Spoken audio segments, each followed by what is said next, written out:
Welcome to Hanging at the Hangar Bar. I'm Scott. I'm Candace. I'm Lariah. And I'm Lacey. Grab a drink and come hang with us at the Hangar Bar.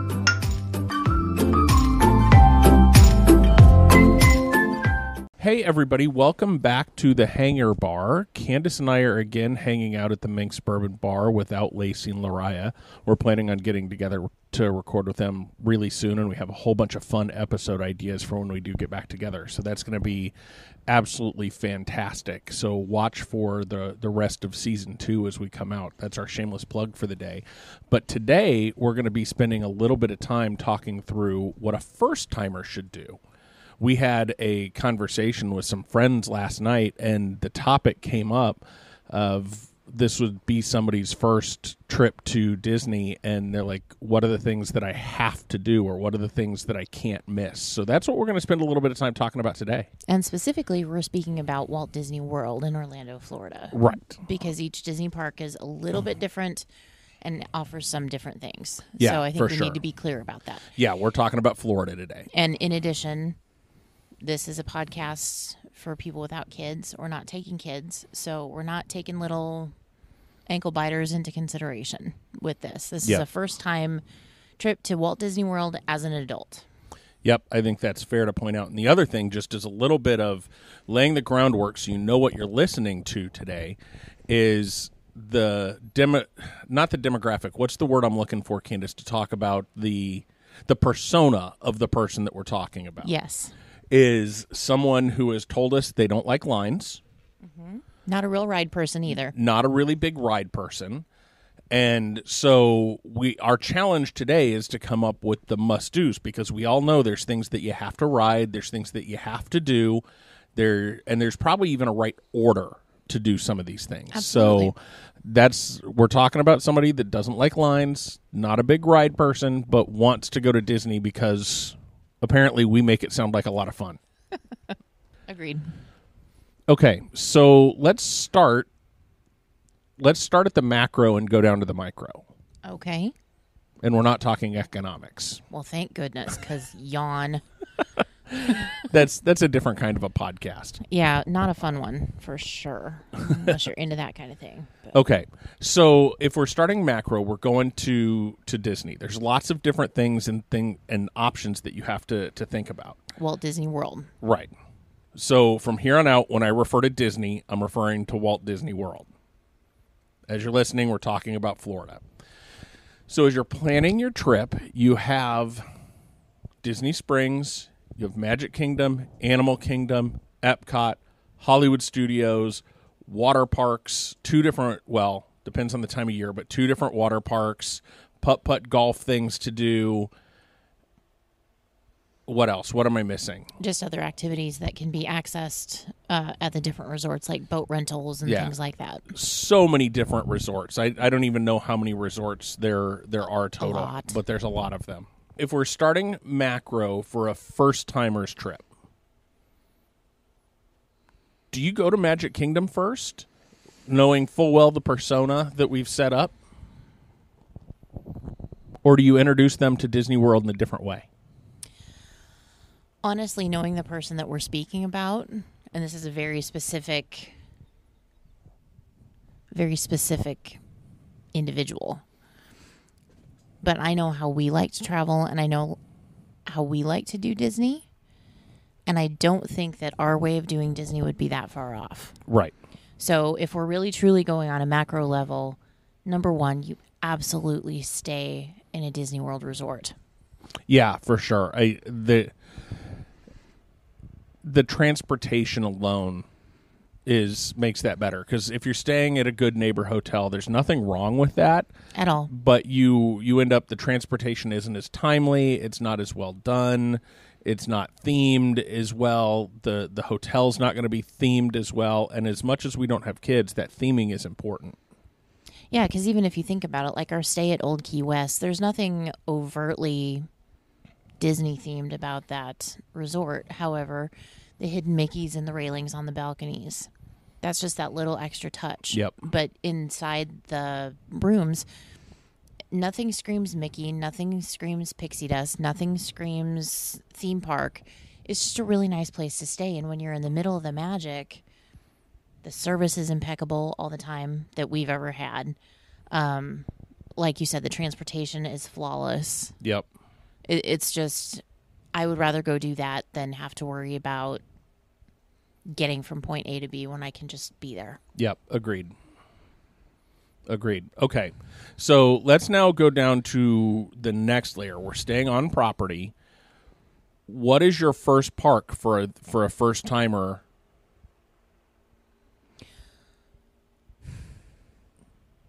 As far as park, I don't know that would be my first experience for a first timer.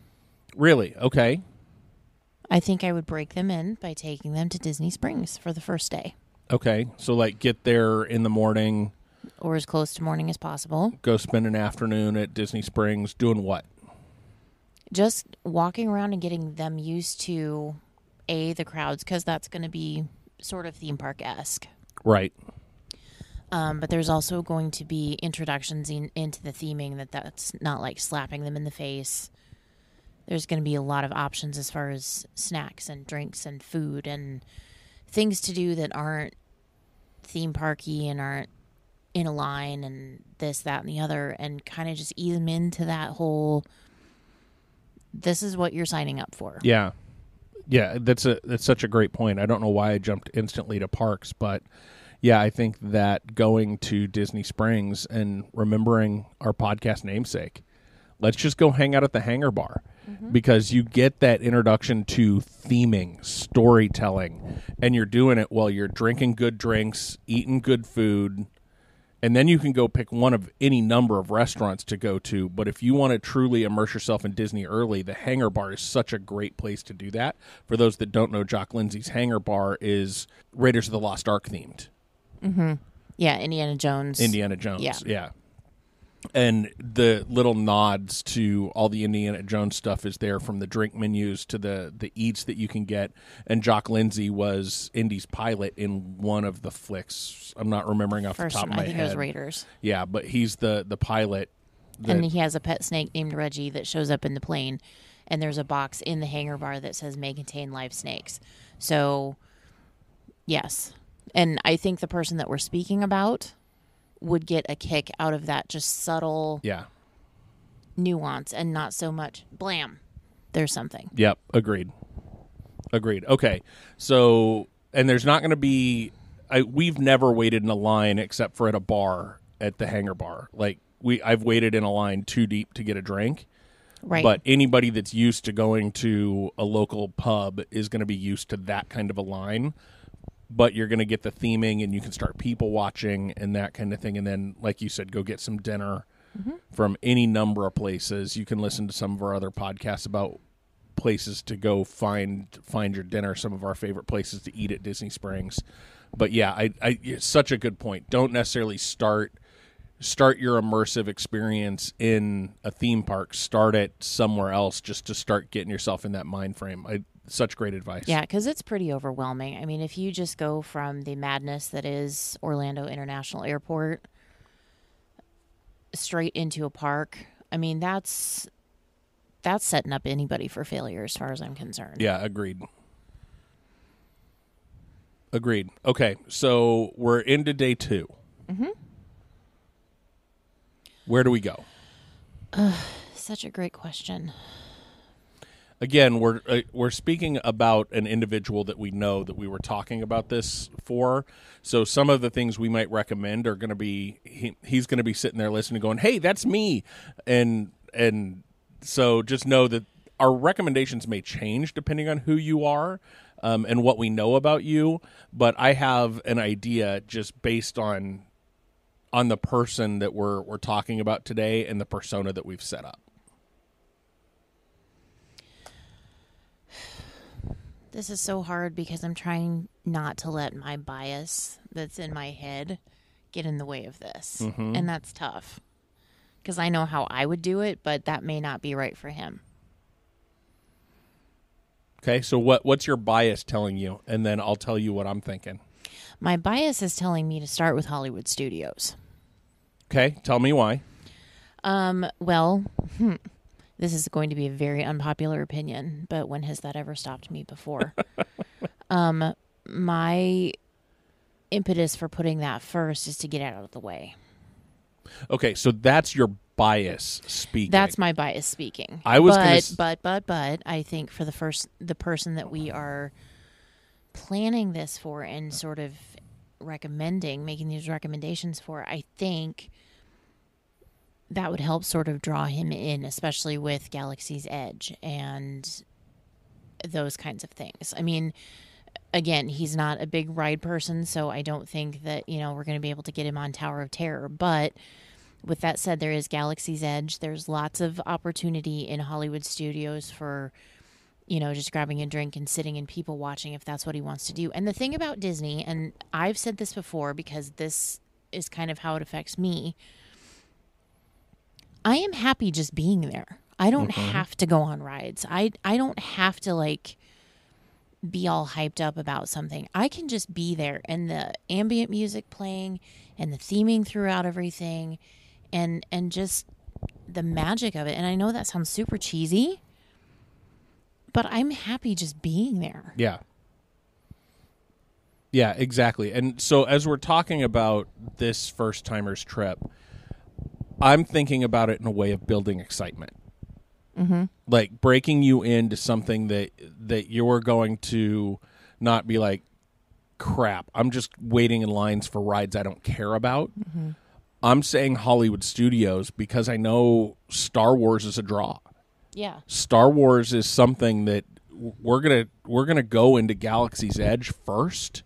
We're gonna rope drop Galaxy's Edge and be Rise of the Resistance. Immersed. Yeah, get into Rise of the Resistance because that's something that could have a 2-hour wait to it late in the day. But we're going to get up early on that second day and we're going to go get that ride, which arguably is one of the best rides in Florida. Get him on that being his first ride experience because it's Star Wars. It's all of those things, and you walk into Galaxy's Edge, you don't feel like you're in a theme park. You feel like you are on another planet.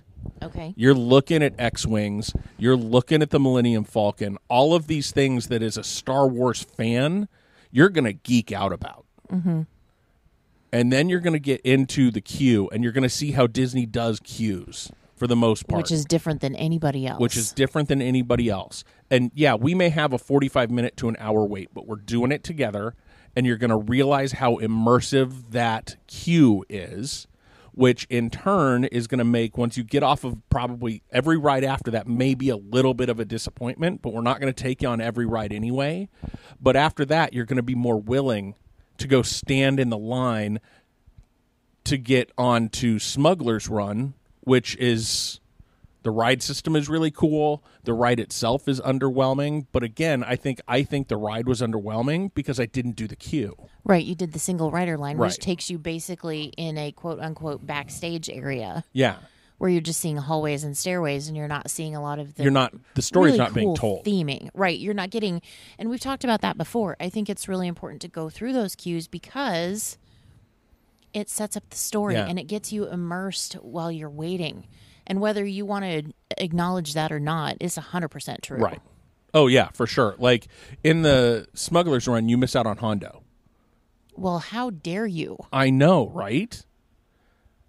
All you do is you walk into the chessboard room of the Millennium Falcon and get put in line with a family you don't know if you're in the single rider. So, yeah, you can skip the line, but I would not skip the line again until I've done the full queue. But back to my point, you get into something like Rise of the Resistance where the queue, you wait in line. If you go in the middle of the day, you're going to wait in line 2 hours before you scan in to wait in a line for another half hour. It's ridiculous how long that line gets, but the theming makes some of I wouldn't wait 2.5 hours for that ride either, but that's why you go rope drop it, and it sets up, it builds. It says, okay, this is what Disney can be. Mm-hmm. I'm going to be okay waiting in some of these lines because I'm going to know that there's a lot of detail. So some of the rides that we say, okay, you asked what you have to go on as a first-time Disneyer. Trust me, you have to go on this one, and you're going to be okay with some of those lines because we're we're putting you in that immersive experience that you just simply don't see anywhere else. So Galaxy's Edge is first. Right, absolutely. And I think and this is a really good instance where not being a ride person is going to be beneficial. Right. Because it won't be ride to ride to ride to ride to ride, line to line to line to line to line. Right. Whereas you rope drop Rise of the Resistance, then maybe you go to Ronto Roasters and have that amazing breakfast Ronto wrap that we've heard so much about that I can't wait to try. So you have a little bit of breakfast, and then you wander around the rest of the land. And that's another thing, and I've said it before and I'll say it again. One of the worst ways that you can waste time in a Disney park is back and forth and back and forth and back and forth. And I know that goes contrary to everything that Jeannie is telling you. But I honestly believe that if you go into a land, you complete that land and move on and then come back if there's time at the end of your day. Yep. But do not cross back and forth, because especially parks like Epcot is a lot bigger than you think it is. Magic Kingdom crisscrossing is a huge time suck. Use your time wisely. And if that happens to be waiting in a line, fine. But don't track 20 minutes across the park to wait in a 20-minute line when you could have gotten on the next ride that you were just at for a 45-minute wait. Right. Yeah, agreed 100%. So we're in Hollywood Studios. I think Galaxy's Edge, the only ride for me that's a must-do for a first-timer will be Rise of the Resistance.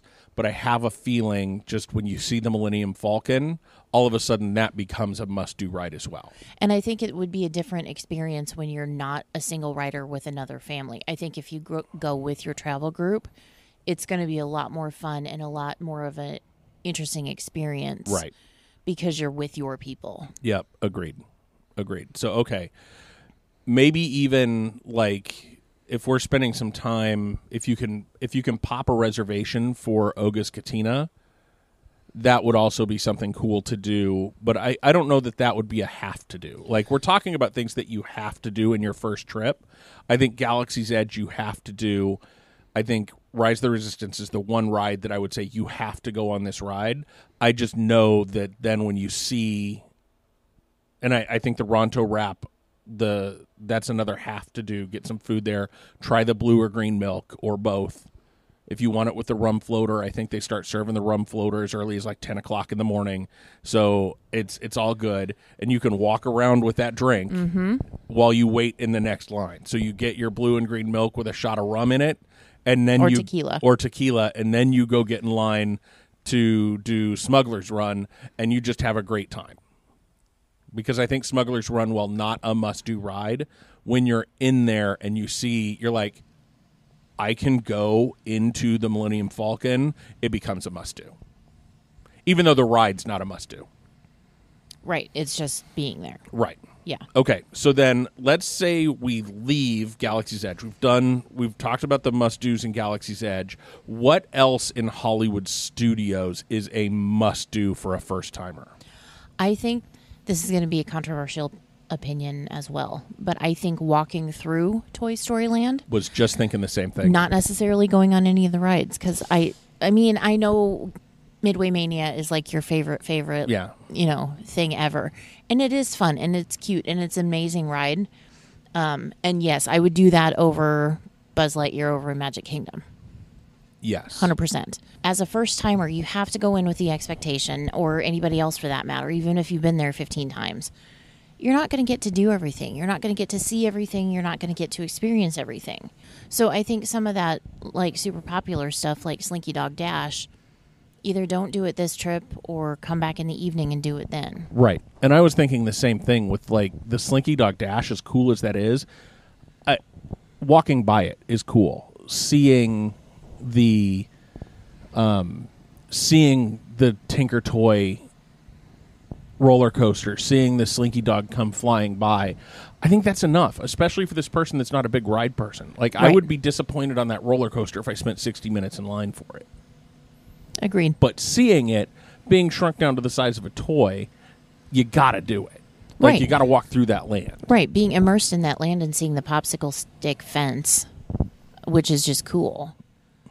and the barrel of monkeys that are linked together. And I mean, even going back there to walk through it at night, I said I don't backtrack, but that land at night is amazing. Yeah.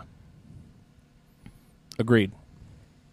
But okay, we can go on Midway Mania because sorry, that's a must do for me. And if you're with me on your first time, that's going to be a must do for you as well. Again, the queue on that one is a fun queue. It is. You get to talk to Mr. Potato Head, and some of this you can probably get like the lightning lanes for and that kind of thing, so you don't have to wait in as long of a line. But so we'd plan around that. But this is more about what you have to do. I think Midway Mania is a have to do. Well, it is a have to do. So if you're going with me as your first time, it's going to be a have to do for you. And there it is. There it is. All right. So what else? Are either of the other two big rides things that you would say are a have to do? Rock and Roller Coaster or Tower of Terror? Yeah. Well, I love Tower of Terror. I'm not sure that the person that we're talking about would feel the same. Keeping in mind, however, that every Disney ride has a quote-unquote chicken exit. And I think that would be something well to be utilized in Tower of Terror. Because, again, the theming in that queue is amazing. Seeing the lobby of the Hollywood Tower Hotel, amazing. And seeing some of the Easter eggs from the Twilight Zone show, amazing. And then if you don't want to do the ride, you just take the chicken exit. Ask a cast member, they'll get you out safely. It's not going to be a problem. Yeah. Yeah. On your first trip, would you say you had to see that, though? No. Yeah, like in the rest of Hollywood Studios, so I'm thinking as a first-timer, you have to go to Galaxy's Edge. You at least have to walk through Toy Story Land. Mm-hmm. Are there any other must-do things? Like this person, I would say let's go find some time to sit down at Baseline Tap House. Yes. Try 3 or 4 different beers and like the pretzel charcuterie that they have. Yes. I may, just to get this person immersed into the whole Walt Disney and kind of Walt's history and all of that. I would probably, if he was with me, I would say let's go to Walt Disney Presents. Okay. It's air conditioned. Mm-hmm. And there's some really cool stuff in there. Yeah, and very rarely a line. Right. Yeah, and it immerses you. Right. What about dining? Oh, boy. For Hollywood Studios? Would you say that 50s Primetime is a must-do? Like, is that a quintessential first trip experience? Honestly, I would say either that or Sci-Fi Dine-In. That's a lot for you to say, because I know your opinion on sci-fi. I know. But it's typical Disney restaurant. Like, the theming is there, and it follows from the minute you walk in the door to the minute you leave. Yeah. I would probably, just for me, I would choose for 50s Primetime. I think the food's better. Uh-huh. I'm not a big fan of sitting in dark restaurants, that kind of thing, unless there's a reason for them to be dark, and I don't feel like that one has a reason to be dark. Well, and if you want to have a conversation at all, that's not the place to go, right, because it is loud in there. And our persona for today, I think, would have a ton of fun at 50s Primetime. Absolutely, because he would give it right back to the servers. Right. All of a sudden, you leave your vegetables on the plate because you don't want to eat them, and your cousin comes and says, "You don't get dessert if you don't eat your vegetables." That could end up in a 5-minute like interaction with that cast member about, "Are you going to make me?" Yeah, and as weird as this sound, well, maybe not weird. I wouldn't say that Brown Derby is a need to do. No, at all. Again, it's quintessential Disney, but a first-time trip, no. The food wasn't that great. The theming was the same as every other Brown Derby restaurant you ever hear of. Which it's supposed to be, but right. I get what you're saying. Right. Yeah. There's just nothing overly special about it to me. And for a signature restaurant with those kind of prices, no. Right. No. Right. Okay, so Hollywood Studios. Mm-hmm. Other than what we've already talked about, I don't think there's any other things that I would say, while you're there, you have to do this. I agree. Okay, so day 3. Oh, but we missed one. What about Mickey and Minnie? Oh, the new Runaway Railway. Uh-huh. Such great ride tech. The only ride associated to Mickey Mouse in all of the parks. I almost feel like that is another must-do. But it's the same ride tech as Rise of the Resistance.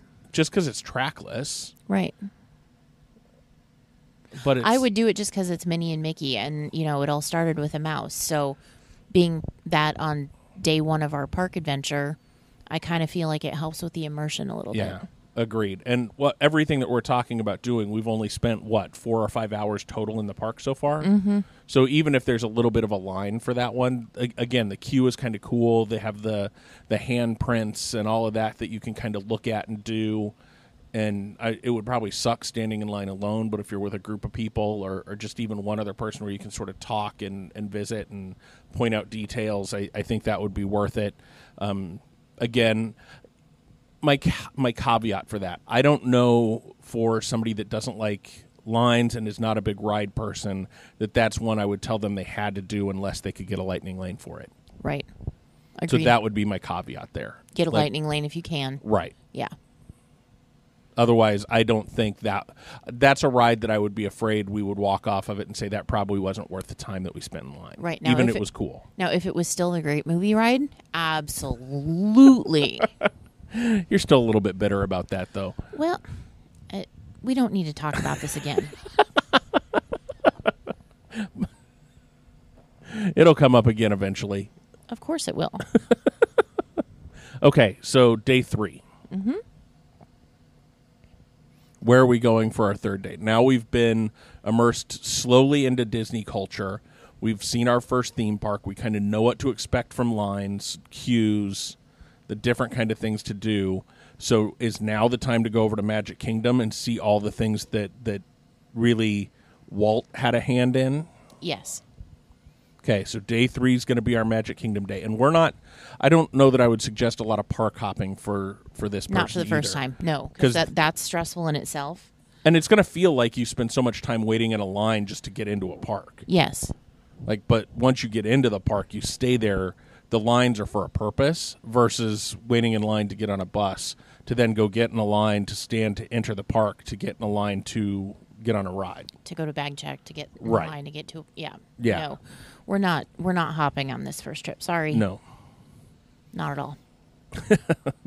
Okay, so Magic Kingdom. Mm-hmm. Must-dos at Magic Kingdom.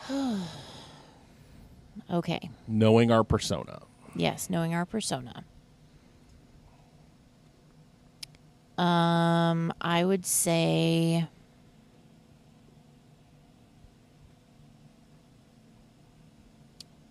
Jungle Cruise. Okay. So obviously you have to walk down Main Street. Mm-hmm. You have to see the castle, take that in for a minute. Right. And you walk down Main Street and you turn left. Mm-hmm. Which we always do because the science behind that is the majority of people turn right. And so we always turn left. And right. it just, to me, at Disney World, it just makes sense to go that way through the park versus going to the right. It just seems, and maybe it's just because I've always done it that way, but this seems backwards. It's time for Disney Trivia with Candace. There's actually such a science to that perfect example of that is when you walk into Animal Kingdom and you get through the front gate and you look over to your right-hand side. That's where the stroller and the scooter rentals are, and the bathrooms are over on the right-hand side because human nature is to go to the right. So they put all that stuff over there because that's comfortable for people. Just thought you should know. That's excellent Disney trivia with Candace. Okay, so we're going to the left. Is the first ride that we're going to come across when we go left the Jungle Cruise? No. Yes. Well, no. The first one that you're actually going to see is Magic Carpets of Aladdin, and that is a hard pass. Yeah, that is definitely not a must-do. I'm sorry, carpets don't squeak, but these do. Have you ever met a magic carpet? No, I don't. I have not. They might squeak. You They just might. never know. We don't know. But anyway, Okay, so Jungle Cruise is going to be one of the first that you do see. right, there's going to be a lot in this park this is going to be the most heavy line ride day, just because at Magic Kingdom was first. Right. It's mirrors Disneyland in a lot of ways. So there's a lot of things that are similar between the two. So there's a lot of rides that I think are a have to do in this park. So as we talk about Magic Kingdom, just know that this is going to be one of those days where you're probably going to be spending more time than others in line. Right. So we're going to go to Jungle Cruise. Okay. Then after that, we are going to go to Pirates of the Caribbean. That is a definite must do. Yes. And then we're going to go get some Dole Whip. Ooh, yes. Because that's, you have to have it at least once at Disney. Yes. And as your first time, we're probably going to force you to get the pineapple. Yes. Because that's Dole Whip. Right. That's the original. Right. And then, because you're going with me, and the history that surrounds it, and Walt's hand in it, I'm going to make you sit through a performance of the Tiki Room. Yeah. I still feel bad that we didn't take Lariah to I that. know. I don't know why we missed it. We walked by it like 8 times. I know. And I feel bad because it's like her favorite song. I know. But she didn't speak up either, so there's that. It was her first trip. She didn't know to speak up. She didn't know where it was. She can read. Anyway, so then once we're done over in Adventureland, we're going to hop on over to Frontierland because that's next. And I think, honestly, Splash Mountain and Big Thunder. I don't know if either of those for our persona would be must-dos.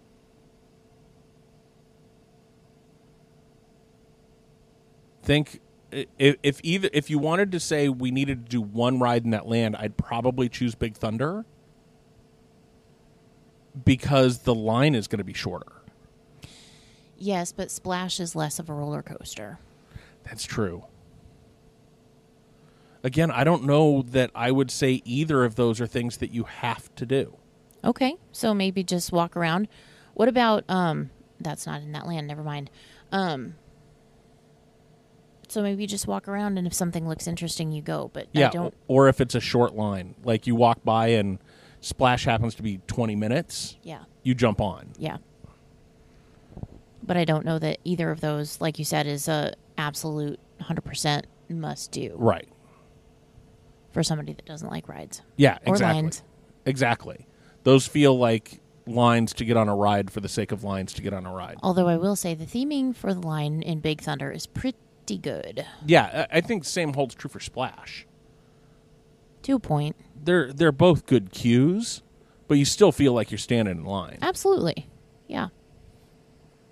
Okay. Are we going on then? Yeah. So you don't think Country Bear Jamboree or anything like that is 100% necessary? I think Country Bear Jamboree would be a good place to take a load off and sit for 20 minutes in the air conditioning. Yeah. Same holds true for Tiki though. Yeah.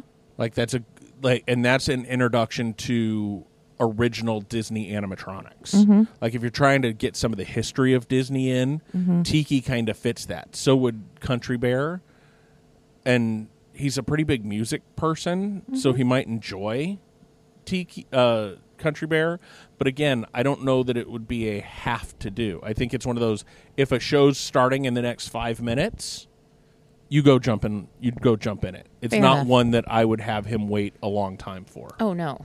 No. But, I mean, it is original, so Right. the history is there. Okay. So moving on to Liberty Square. Haunted Mansion. Yes. That is a must-do. You wait in line for that one. You walk through the queue. You have fun in that queue. You notice all of the details. You read the headstones. You spend your time in that queue before you go on one of the best rides in Magic Kingdom, if not the best ride in Magic Kingdom. Agreed. But as far as like the Hall of Presidents and even the riverboat, I think the riverboat would be a good, let's go do that, because you can see some cool stuff, but I Right. don't think it's a need to do. Agreed. So yeah. R.I.P. Great moments of history with the Muppets. That would have been a must-do, too. But no, they had to take it Speaking away. of being saucy about things. Wow. I'm never. Again, they can't see you giving me that face, I Candace. know. They should be able to hear my angst. All right, let's bop on over to Fantasyland then. Okay. We've got a lot here to unpack. There is. I think out of everything over there, I think one of my first absolute must-do, that I probably have two of them. The first one is Mickey's PhilharMagic. And we learned about this, and this changed my mind on this just the other night. Because it was set up how Fantasia was supposed to be. Like with Right. the sights and the sounds and the smells and all of that sort of 4D experience. I think if you go into it knowing that's what Walt had in mind for Fantasia, but not all the movie theaters would do it, I think that brings a whole new perspective to PhilharMagic. Yep, agreed.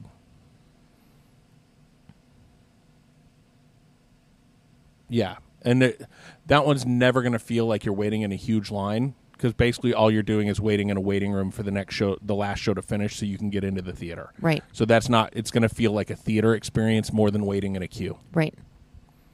Yeah, so I'll let you have that one as a must-do. All right. And then my other must-do in Fantasyland is It's a Small World. And I know you don't want to hear it, but I'm sorry. It's a Walt thing. It's a Walt thing. And if nothing more, you go into it to appreciate the art of Mary Blair and look at the drunk hippo. Yes. Okay. I will give that to you, even though I don't necessarily agree that it's a must-do. I think it's a must. So let me rephrase that. It's not a must. It's a once-do in my mind. And It can be a one and done. That's fine. But it's funny. I say it's a one and done, but I go on it every time we go. Right. It's just one of those things. It's like some sadistic attraction to that stupid ride. So, yeah, I think it's one of those things. Again, I wouldn't go on Small World while the wait was over 30 minutes. oh, heavens, no. No, no. But it is something you need to find the time to get on. Mm-hmm.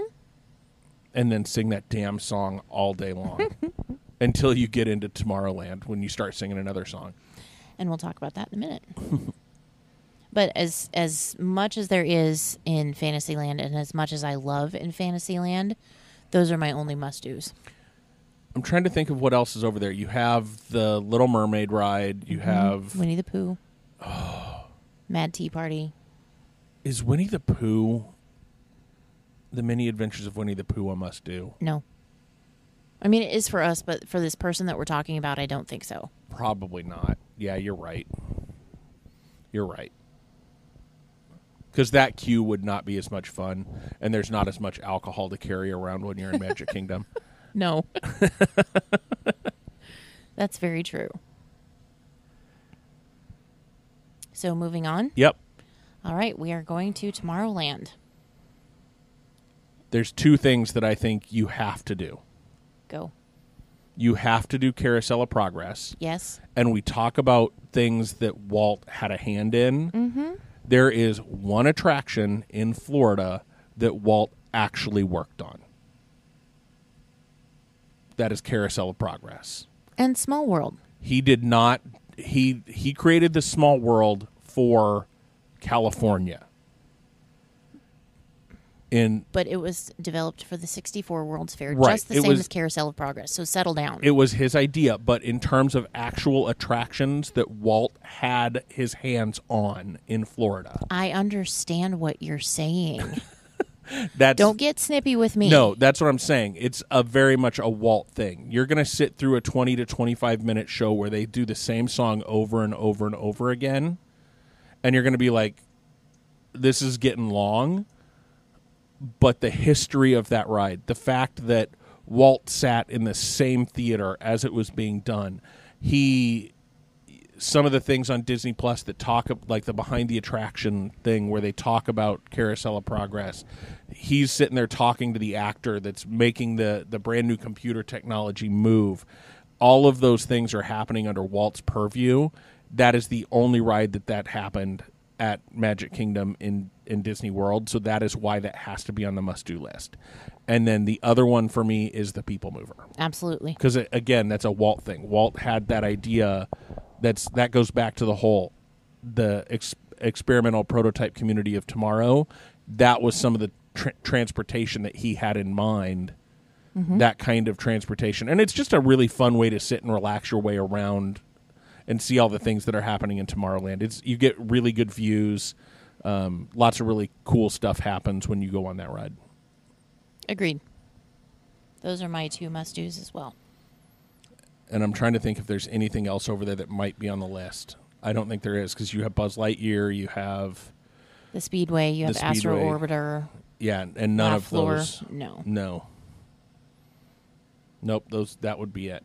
So that wraps up Magic Kingdom. So the only other thing that I would say is a must-do for Magic Kingdom Day, when it's operating, is the train. Mm-hmm. So you can see the whole thing. Yeah, you can. And Walt was such a big train person. Right. That just, again, we connect to the history a lot. And that's one of the things that I think I connect to with that is, number one, the train is a great way to just sort of sit around, get off your feet for a bit.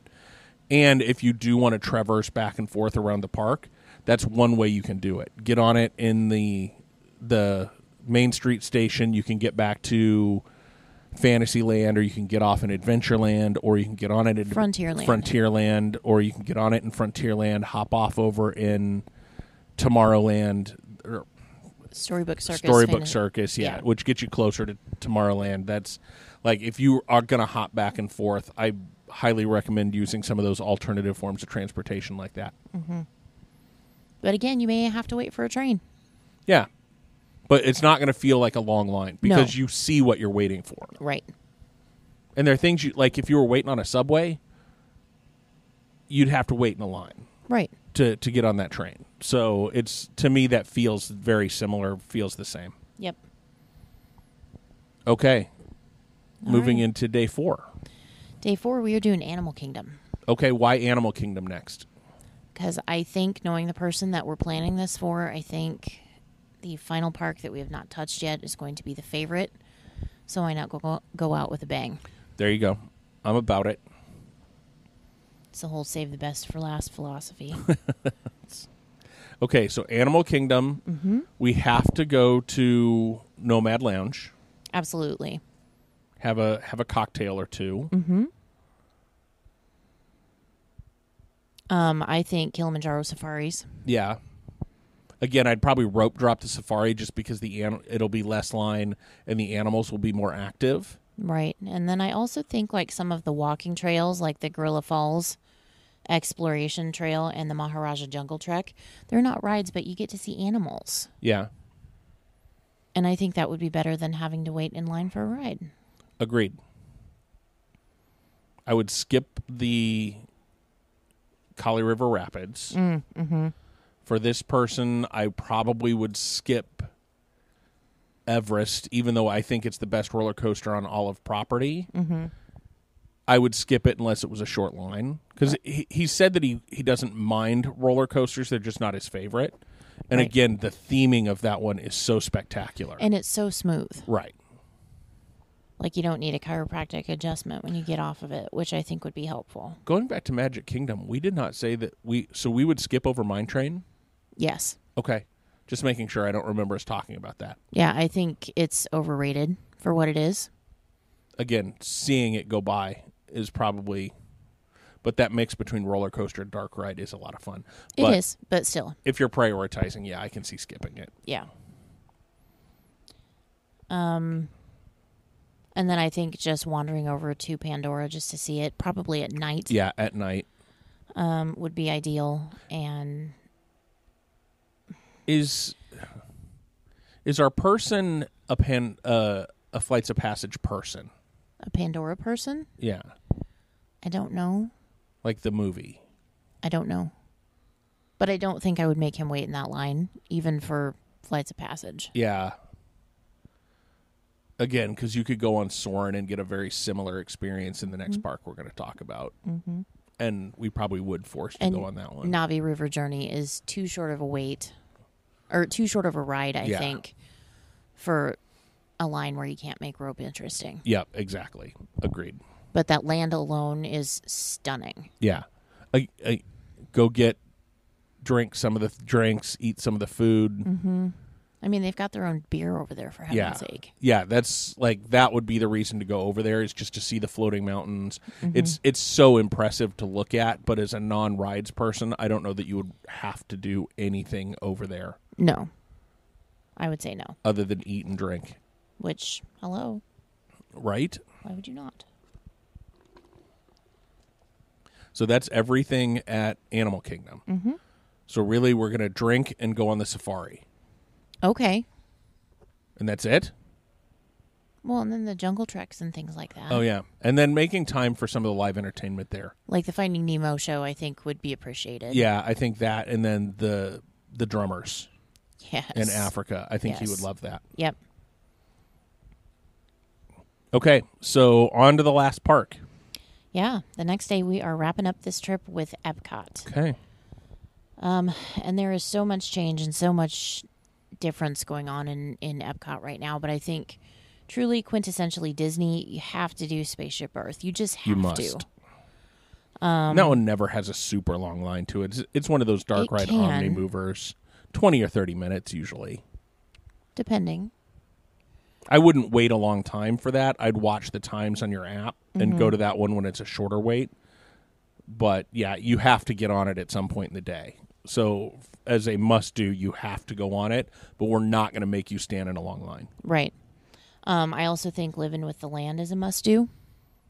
I would agree with that. It's sort of that whole edutainment thing. Mm-hmm. And then... Staying in that pavilion, I would also say Soarin'. Yeah. Even though I don't like the current iteration of Soarin', I think the ride technology is amazing. And you have to have Kronk tell you you're cleared for takeoff. Exactly. Thank you, Kronk. Why do we even have that lever? And then, I don't know, my next option would be to head to Mexico in World Showcase and start going around the world. Yep. Yeah. And so do you think going on the Three Caballeros while you're in Mexico? Grand Fiesta Tour, yes. Yeah. And I think more for the history and the nostalgia more than anything. Right. Mm-hmm. And this was part of our discussion a little bit last night, is when it used to be the Maelstrom, we would have said that was a have to do, but now that it's frozen, I think the line is too long for the ride. Mm-hmm. So I don't think you have to go on and take the Frozen Ever After ride. No. Is that what it's called, Frozen Ever After? Yes. What a dumb name for a ride, too. We're just not going to talk about that. But I think skipping some of the stuff like Test Track and Mission Space and the new, whatever it is, Guardians of the Galaxy, who cares? I think going through the aquariums at Seas with Nemo and Friends would be a good thing, too. Yeah. I don't know that it's a must-do, but it's there and it's animals. Can you get into the aquarium without going on the ride? Yes. I'd probably suggest that. Mm-hmm.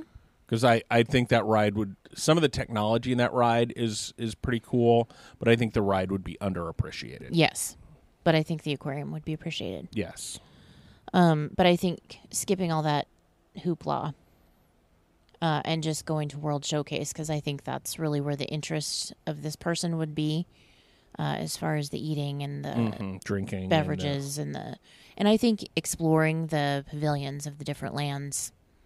I think that would be appreciated. I agree. Mm-hmm. So is there any, if you think about the pavilions, let's say we're starting in Mexico, but we're running out of time. Mm-hmm. What are your must-do pavilions in World Showcase? Mexico, definitely. I also like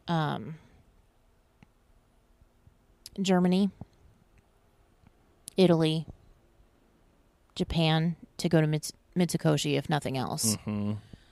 Morocco is one of my favorites. You know that. I'll be interested next time we go because it's no longer run by the government of Morocco. Right, it's run by Disney, so I'll be interested to see if it's still one of your favorites. And then I think the UK pavilion is also amazing. Yeah, get some fish and chips and a pint, maybe a black and tan. A mega pint. A mega pint of a black and tan. I think France, like we're just going to name all of them here pretty soon. I would agree the UK/Canada would be, I'd want to spend some time there. And again, if we can get a fast pass for Remy, I would probably want to go on that, but that's more me, not somebody whose first trip it is that doesn't necessarily like rides, but I kind of want to do that one. I like Japan a lot. Yeah, I think the ones you called out, Mexico, UK, Canada, honestly, those are just the ones I know the best. So that's probably why I'm leaning towards those as my must-dos, just because those are the ones where I've spent the most time. But Italy, I think, would be a cool one to hang beautiful. out. France, I think, digging back in there. There's going to be good drinks at the France Pavilion, too. All of them have good drinks. Well, yeah. Yeah, so, again, we don't want to run out of time, but my question was more about which are the ones that you would prioritize and say, we have to go to this one. Yep. And Mexico and UK/Canada for me would be that. Okay, so that's all the parks. Yep. All the things. Hopefully you were taking notes. Yep. And as far as like the water parks and things like that, I don't think those are necessarily must-dos. If you have a non-park day like we've suggested, I'm not even sure I would spend the time to go to the water park. I think I would just rest and maybe do some shopping or resort hopping or pool day at your own resort and just chill. Yeah. Because that's very needed, especially for a first-timer where things are so overwhelming all the time. You need that day to decompress and rest. So on that off day, there's one more must-do thing that this group of people that we're talking about would absolutely kill. Trader Sam's? Monorail pub crawl. There it is. So Trader Sam's is part of that. So the monorail pub crawl, I know we've talked about it a little bit, is on our off day, we'd start at the Polynesian and you go to there's 6 or 7 different bars between those 3 resorts and you hit all of them for a drink/light bite. And that's how you spend your evening. Right. Now, keep in mind, that does get expensive, but it's super fun.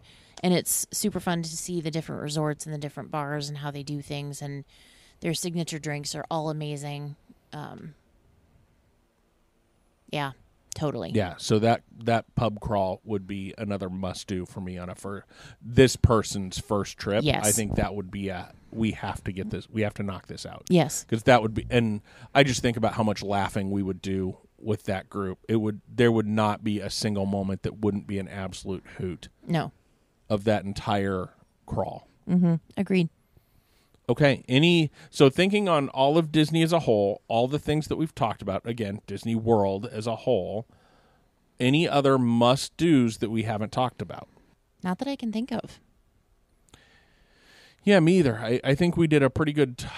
I think we did pretty good talking about the things that I would drag a first timer on, even if they weren't sure that they wanted to do it. Those are the things that I think would give you a fantastic first Disney trip. And again, a lot of these things, if I'm going to make you sit in a line, I'm going to make sure you have a cocktail in your hand first. The only park where that's usually not sort of an available option is going to be Magic Kingdom. Other than that, for the most part, we're going to be able to have a cocktail in your hand, and we'll be having a great time noticing details and all of these little cues, and we'll take the time to sit down at a restaurant or bar and enjoy some of that ambiance as well. It'll be a great time. Or, I mean, you don't even have to be necessarily in a building to enjoy what's there. You can just pop a squat on a bench and just enjoy and just take it all in. People watch. There's a big part of Disney for me that's people watching. That's some days that's worth the price of admission. Some days. Okay. Thank you again for tuning in. Thank you, Candace, for the great conversation again. We enjoy making these podcasts, and again, if you want to help us out and support us, the best way to do that is to share this episode with somebody that's not been to Disney before and wants to know what they have to do the first time they go. Mm-hmm. Just share it with them via any of the social medias, that kind of thing. But we'd love to grow our audience and have your friends listen to us as well. Right? Absolutely. Okay. And remember, everybody, there is a great, big, beautiful tomorrow. And we will see you real soon.